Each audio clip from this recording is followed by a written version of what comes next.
in lo dam mo hanti ngal de ur ngotila ida kena karon lang kha thin khop maya in min lo thiam sam tu kanin puang zuk tiang pai lampanga harasat na katok ve de ur maya a thla chuang chu ani le to hei han in thiari la mei che period ang hi kan ni de ureng mai hi ani maya chung te to po chuan ka tak sa te po tle min ti chawe de lek thina tuma po hen commitment te hi anuam lo a kham de ur maya renga hei akan nu in min ngai tu de nge ni I chaw lu tu palange ti in over estimate siam sak nok noka chuan ai react turin hun kan in boss saya tin tu lai kan hlar yak ngat phei hi chu tia pon loi taka ti mai ka ui do thina a chan chu heng hlaru pui tak dak pe tu hi lalpa ani a heng hla phua tura siam pui tling tura tharawa pol tu khalal pa ni a chumi a pol tu nge khan kan hlar ek la hian min pol ve hi ka du thina ni chumi min pol theina na tur tan chonin hun thol deuh hlek te rek nan hianin kan du deuh hlek thina huna thol deuh lo chuanin chu tiang borok chuan kema po hi min manin min hne zo lawang ti ka hlau thina chungte awang chuanin tlem hun thol kama mo deuh hlek thina wang hianin karon lang zung theilowa min lo thatiam hram tur po in kan ngen chewa tu tuma po hian in zom maya to ran ti thei hram kan tumatin khongain min lo ngai thut pui ve ni phei chuanin a ser lama te po khanin min lo ser sak ve hram thei chuanin ka lom ngotang ton tum chu ngen na te po kha kan siam ve nge te ang ka thu ma rei do ne e fel hria chungi kanun kong hruai tu ngai thla ang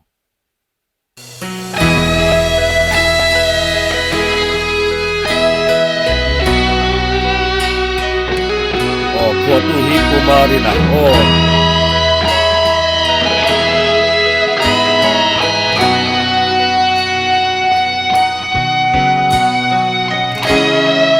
music roi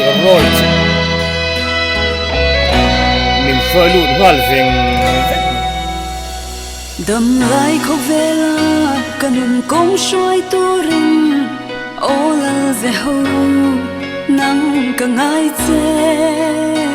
sual na kong ral chi le bo na hlau om kara van ar si em noi ka kong min en ro kan ti top ngal lok kha a hlat sang tlar tir ma sap pe kha dam lai kho vela hian kanun kong hruai turin lal ze ho nang ma ka ngai che kan khovel kan dam chung ni rei lo te kanun kong hruai tur hian mo tu hinge mo kan ngaya tu hinge ima mo ve ni in riat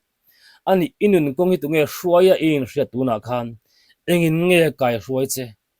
laldin kim hla in oring tu nge hruai thin che inuna tu nge lal berat yang kham tu na hian innat enge lal berei riat inun kong hi engin nge hruai thin pathian thlarawin a hruai che em thlaraw thiang hlimin a kai hruai chenge engin nge hruai che mo kanun kong hruai tur hian lalpa nangma ka ngai che aram ti ngal thor mai ni ngai thak chon zom tiang se tan so do ra ka le thei na tu an ar si em noi ka kong min en ro se tan so do ra ka le thei na tu rin ral thuam fam kimin o min thuam ta che ni tin lalpa ikyang len kanwa karam ngai ber chu nang om si le shing of belin nang var te sina top ni nei lova fak te kanwa me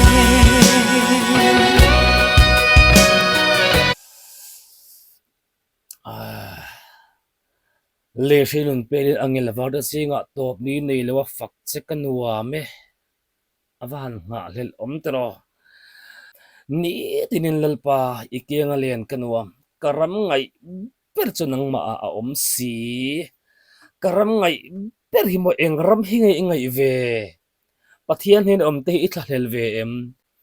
e chu ka ngai thin nun ko kho to hian lalpa i thlang te ang u Shimon pelin nangel var te zina top ni nei lova fak te kanome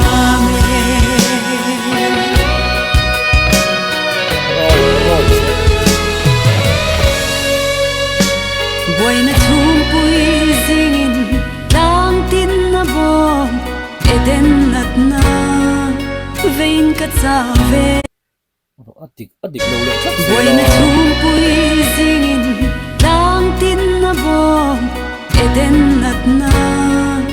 vein ka chave ka tha angam theilo ral ram ma hian sol na ram nuam ka then ma lo chua yaram moi panin iroi panin ka lo ho me ke shin na hian ka cham rei to lo ni tinin lalpa ikyang len ka no karam mai ber chu nang ma lalpa ram ngai hi anwam lei shin on pelin nangel var te sina top ni nei lova fak te ka no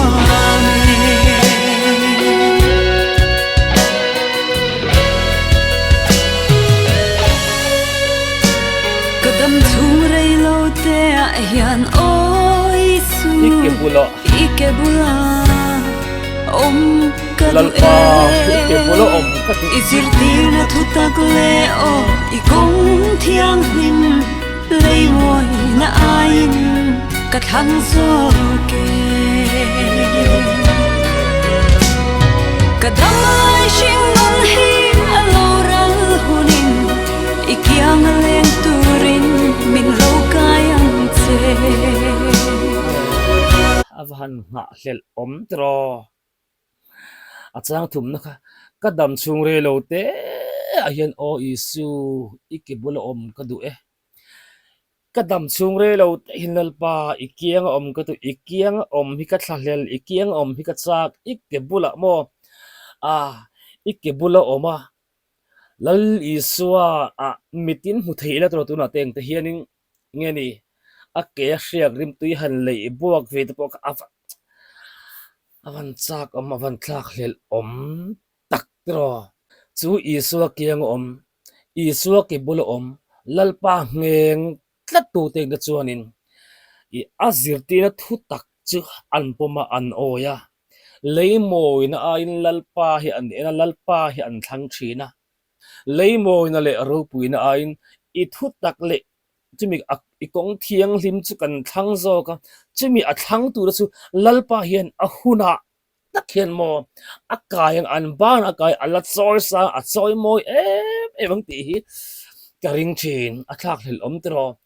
tuna hian mo nang inun ka hani en via chinte enge inun khan athan lei moi na le ro pui na le ming than na le soy moi na ring mat kha i thla lelem mitam tak youtube pa pok in mu thin karing an le ro pui na te an in ro pui na ni emo an hau sak na ni emo an chuan thei thil chumo an ta langa an chuanga an nge ni an ta langa sem em nang chuan ve tur i nei lo le ro pui na le moi la chuan ve tur i nei lo ma se chumi aya ro pui jok lalpa hi chuang thei i so hi chuang ro lalpa hi chuang ro chumi i chuan na phun pianga chon lalpa min lo kai ro le iti huna akai chat zelang che he ham na avan nuam ham kadamai shing on hi alo ral hunin ikyang leng turin min lo kayang che nitenin lalpa ikyang leng kanwa karam ngai ber chu nang ma om si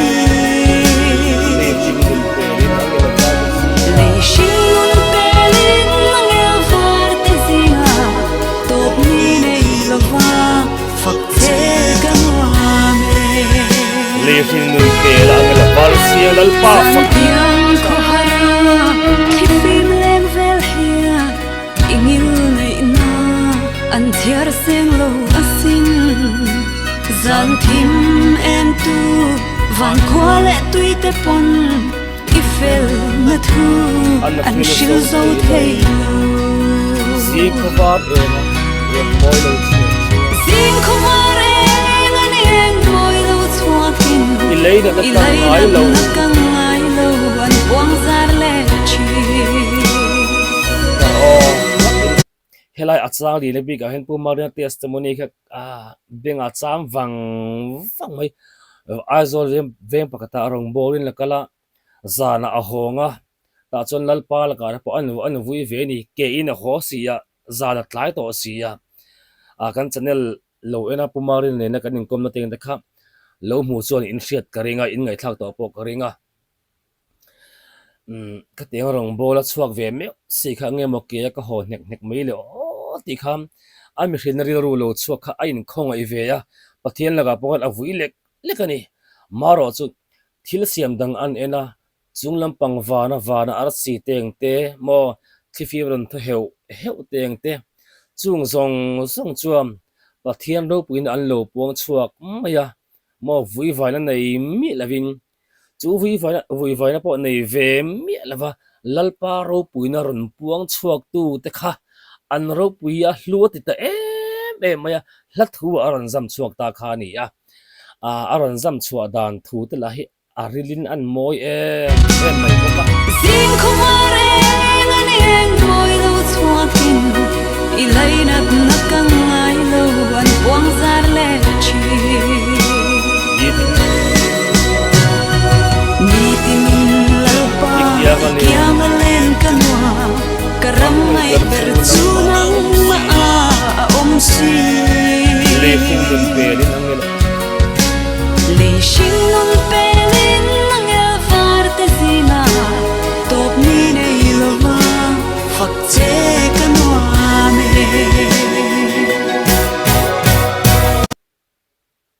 Pelin ng elfartesina Top ni na ilova Fakte kanwame Nitining lalpa Ikiangalen kanwa Karamay bertunang maaomsi Leishin nun pelin ng elfartesina Top ni na ilova Fakte kanwame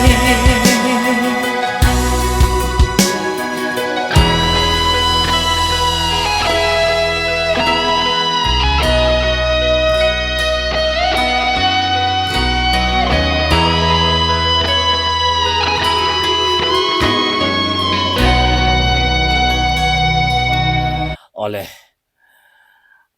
eflosia chungi abahan zai thiam a oren vahin rem tak a oron dam thlap mai nen khan mo a hlai avin asa tu tur dik takin aran sa chuak bok si mo inun kong kanun kong hruai tur hian lalpa ivuan thar zelang